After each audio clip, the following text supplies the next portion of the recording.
مسلم league نون کی وفاقی حکومت نے ملک کی تاریخ میں پہلی بار اعلیٰ سول منتخب اور آئینی عہدیداروں پر آئینی عمل کو سبوتاژ کرنے کے الزام میں آرٹیکل 6 کے تحت سنگین غداری کا مقدمہ چلانے کا فیصلہ کیا ہے۔ ان عہدیداروں میں سابق وزیر اعظم عمران خان، سابق صدر مملکت ڈاکٹر عارف علوی اور سابق ڈپٹی اسپیکر قاسم سوری شامل ہیں۔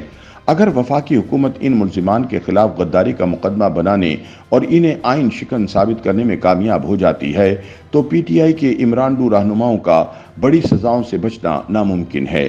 اس بات کا اعلان وفاقی وزیر اطلاعات عطا تارڑ نے اسلام آباد میں ایک پریس کانفرنس میں کیا۔ ان کا کہنا تھا کہ تحریک انصاف کی قیادت نے تحریک عدم اعتماد کے آئینی عمل کو سبوتاژ کرنے کے لیے بدنیتی سے اسمبلیوں کو توڑا۔ اس کے علاوہ ملک کے ساتھ کھلواڑ کرتے ہوئے آئی ایم ایف کے ساتھ ڈیل کو نقصان پہنچاتے ہوئے انہیں خط لکھا جو ملکی مفاد کے خلاف اور ملک دشمنی پر مبنی ایجنڈے کے تحت کیا گیا۔ اس وجہ سے ہی وفاقی حکومت نے ان 3 شخصیات کے خلاف آرٹیکل 6 کے تحت مقدمہ چلانے کا فیصلہ کیا ہے۔ خیال رہے کہ سپریم کورٹ کے صدر عارف علوی کی جانب سے اسمبلی تحلیل کرنے کے از خود نوٹس کی تفصیلی فیصلے میں جسٹس مظہر عالم میاں خیل نے اضافی نوٹ لکھا تھا۔ اس نوٹ کے مطابق اسپیکر، ڈپٹی اسپیکر، صدر اور وزیر اعظم نے 3 اپریل کو آرٹیکل 5 کی خلاف ورزی کی۔ اسپیکر اور ڈپٹی اسپیکر کی رولنگ سے لے کر صدر اور وزیر اعظم کی اسمبلیاں تحلیل کرنے تک کی کارروائی عدم اعتماد ناکام کرنے کے لیے تھی اور اس سے عوام کی نمائندگی کا حق متاثر ہوا۔ واضح رہے کہ آئین کا آرٹیکل 5 آئین سے وفاداری کا سبق دیتا ہے، لیکن اسے آئین کے خلاف ورزی کے لیے استعمال کیا گیا۔ اس لیے آرٹیکل 5 کے تحت آئین پاکستان کی خلاف ورزی پر آرٹیکل 6 کی کارروائی کا راستہ موجود ہے۔ پارلیمنٹ فیصلہ کرے کہ آیا ان اقدامات پر آئین کا آرٹیکل 6 لاگو ہوتا ہے یا نہیں۔ آرٹیکل 6 کی کارروائی پر عمل کرا کر مستقبل میں ایسی صورتحال کے لیے دروازہ کھلا چھوڑنا ہے یا بند کرنا ہے۔ بعض قانونی ماہرین کے مطابق اس نوٹ نے حکومت کو آرٹیکل 6 کی کارروائی کرنے کا جواز فراہم کیا تھا، تاہم اس وقت حکومت نے اس پر سوچ بچار کے بعد خاموشی اختیار کر لی۔ تاہم یہاں سوال پیدا ہوتا ہے کہ پاکستانی آئین کا آرٹیکل 6 کیا ہے؟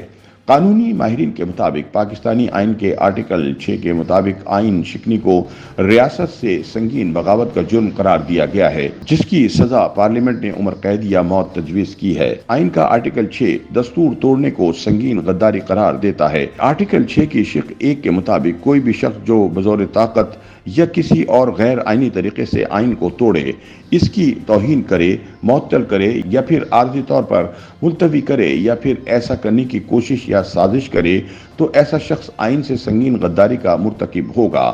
اسی آرٹیکل کی شق نمبر 2 کے مطابق جو شخص بھی آئین توڑنے کے عمل میں مدد کرے گا یا اس پر ابھارے یا تعاون کرے وہ بھی سنگین غداری کا مرتکب ہوگا۔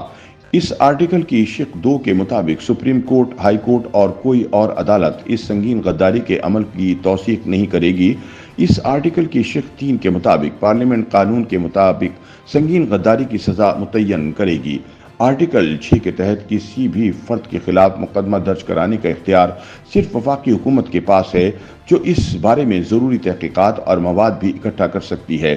یہ مقدمہ وفاقی حکومت کی جانب سے نامزد کردہ کوئی مجاز افسر ہی درج کرا سکتا ہے۔ ماضی قریب میں آرٹیکل 6 کا مقدمہ سابق آمر پرویز مشرف پر 2013 میں مسلم لیگ نون کی حکومت نے قائم کیا تھا۔ اس مقدمے کے لیے سیکرٹری داخلہ کو شکایت کنندہ بنایا گیا تھا۔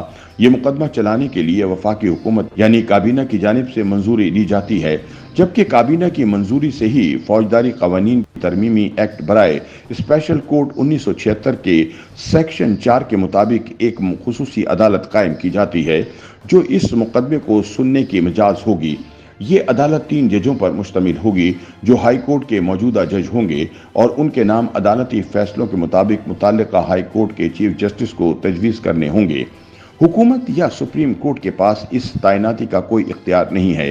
یہ عدالت متعلقہ فریقین کو نوٹس کر کے معاملے کے باضابطہ سماعت کرتے ہوئے فیصلہ کرتی ہے۔